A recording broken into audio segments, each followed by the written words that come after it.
Hello, namaste. My name is Tim Halloran. I'm an astrologer from Savannah, Georgia.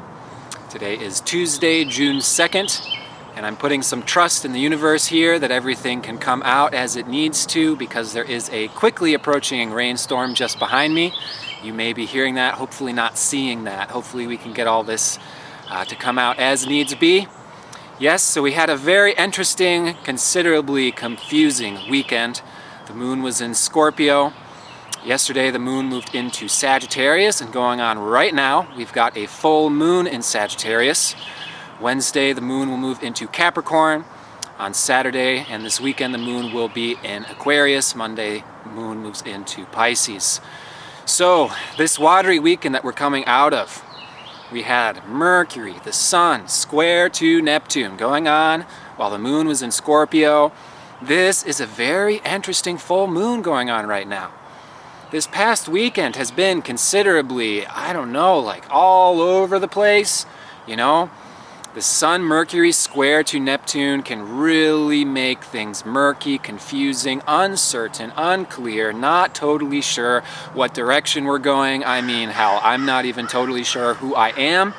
Yeah, the Pisces Neptunian energy, you know, when it's kind of at a more difficult aspect, can have the tendency to be like, ugh, and just kind of melt and disintegrate into who knows what. And so this weekend, you know, things kind of could have fallen apart. Mercury retrograde, you know, it's like we're trying to kind of pick ourselves up this week. And we have a very powerful full moon going on right now. An interesting full moon, yeah? A full moon in Sagittarius is a little different than a full moon, say, in a water sign, because, you know, Sagittarius illuminates our intuition, wisdom, the truth. This kind of far out, universal, bird's eye view perspective is what is being illuminated now by this full moon. And this is interesting because, you know, a full moon, we feel more. We feel deeply. We have emotions that come up. Yes, we certainly have had emotions come up this weekend that could have led into this week, and these are developing. It's like we're trying to figure these things out. And figuring things out might have been challenging recently, might have been a little murky with the Neptune squares. So this full moon is in fact square to Neptune. And on one hand we have the sun in Gemini. Yes, here's the Earth in the middle. Gemini sun on the opposite end. Moon in Sagittarius. And this illuminates our left and our right brain. And it's very interesting, the duality, the contradiction, the complexity that exists in this area, and how this complexity and confusion can really be brought out with the square to Neptune. So the moon in Sagittarius is illuminating our intuition, our wisdom, yes? And even the square to Neptune, you know, it doesn't have to necessarily be all bad, all negative, confusing, nothing working out, no conclusiveness, yeah? There's also this mysticism that's underlaying everything. There are these little glimpses of the past, of the future, of other worlds that can be very interesting, that can be really calling us into a deep place, I think, with this full moon. And on one hand, we have the sun with Mercury and Mars in Gemini. This is our left brain fired up, trying to analyze what is going on, trying to lay out, you know, the different possibilities for how things can turn out.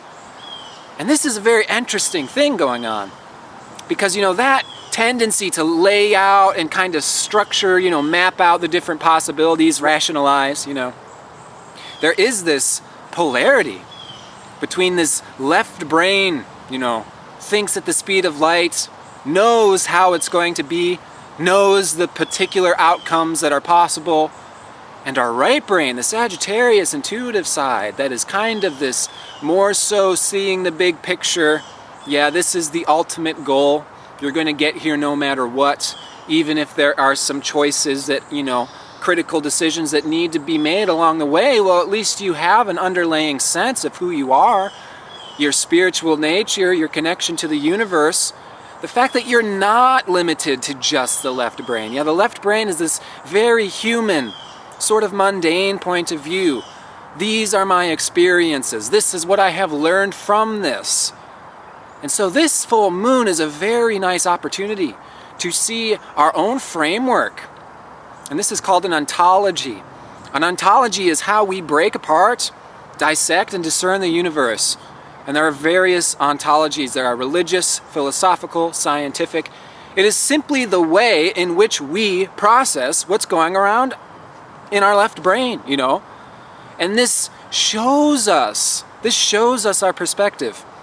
This shows us our tendency to rely on knowledge that was taught to us, that we learned, rather than intuition, right? Because intuition is what we feel spontaneously, instantly, in the moment. We get a message, yes? And we can experience this throughout this full moon time as well.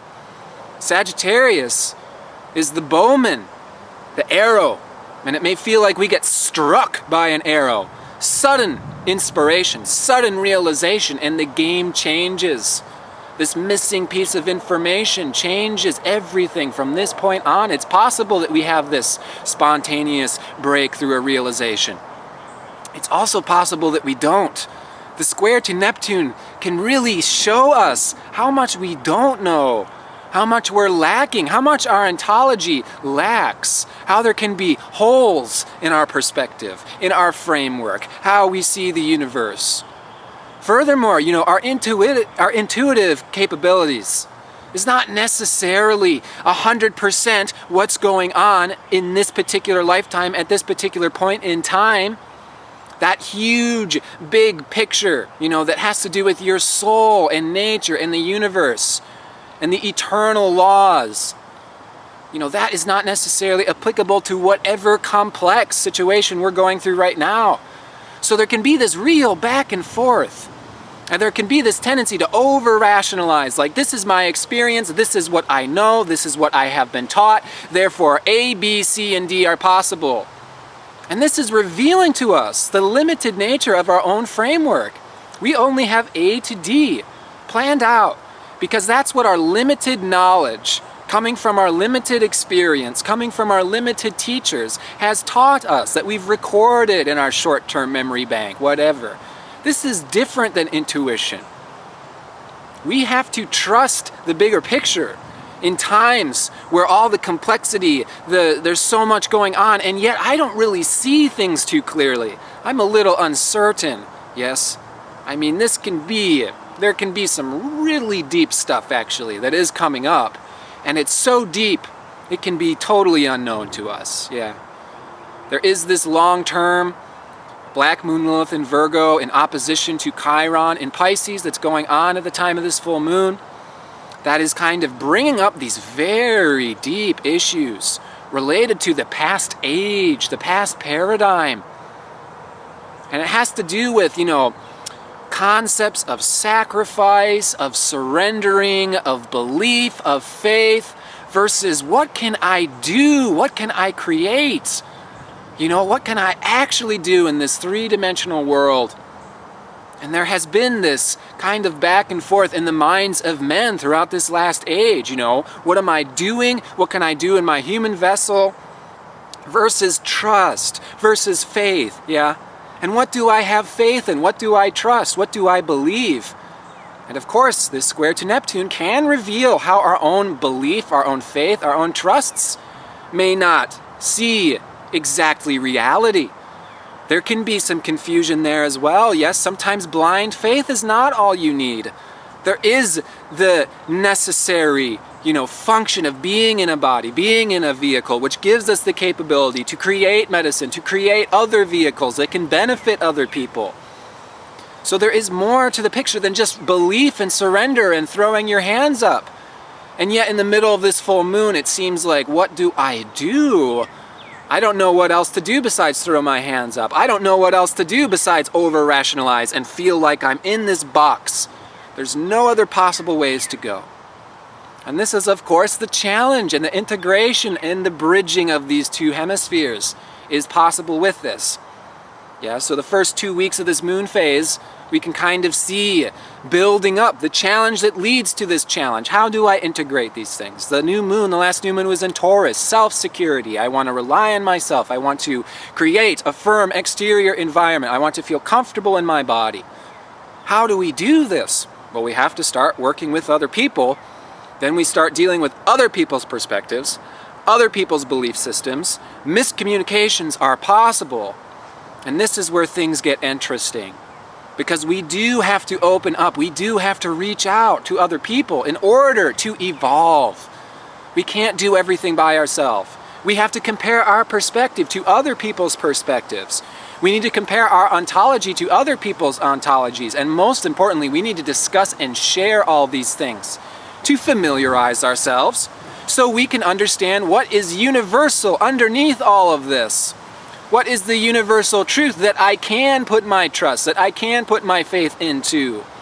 And we can also see, what experience, what knowledge am I taking from the past that does express its own truth in itself? And how, simultaneously, can this framework, can this mind, can this perspective also be limiting my future evolution? Might even this, knowledge and, experience of the past, we learned this. Oh yeah, I knew this from experience, from being taught that firsthand. I went all the way through the school, I graduated. Sometimes this can limit us from actually seeing the whole picture, the universal truth that we can put our trust into. So there are some very interesting energies at work with this full moon. And I think one of the most important things is to remember to communicate, remember to share. This is how the evolution is happening. This is how the realizations are happening. Aha, a breakthrough. I was seeing from a particular point of view and I didn't realize that I was even holding that perspective, yeah? Because if you are always maintaining a single perspective and you don't meet other people, you never compare it to other perspectives, you don't even know that that's your own perspective. That's just reality. This is the world as I see it, and there is nothing more to trust. There is no bigger picture. No, there is. We just haven't seen it yet. We haven't been exposed to it yet. We haven't even had the concept, the idea, challenging our mind yet that more exists, that there is more to the picture. So this can have our minds being challenged, okay? There can be some frustration, there can be some back and forth, and it feels like we're treading in water, and I just want to get forward. I know what my goals are, I know what I want, but there's missing pieces here. And this universe is ruled by desires. So if we desire to have those missing pieces brought to us, they will come. We do have to be patient, and we do have to trust the greater picture. There is more to the picture, yeah. And continue to communicate. We still have this grand trine between Mercury, asteroid Ceres, and the North Node. The North Node is in Libra. It is about balancing our perspective with other people's perspective, reaching harmony, reaching a platform where we can understand each other, where we can speak a universal language. These are the challenges this week. We're coming out of a past week where Mercury retrograde got real weird, squares to Neptune. It's like I am not sure if I'm dreaming or if I'm awake. Everything is like an ocean of possibilities. Where am I? Who am I? I don't know.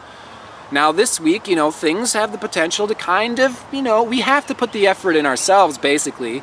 We can't swim around in the quagmire of the mystery and unlimited possibilities and I don't know, the world could end tomorrow. We can't remain there. So we do have to pick ourselves up. Unfortunately, we have Venus moving into Leo on Friday. Venus forms a trine with Vesta on Thursday.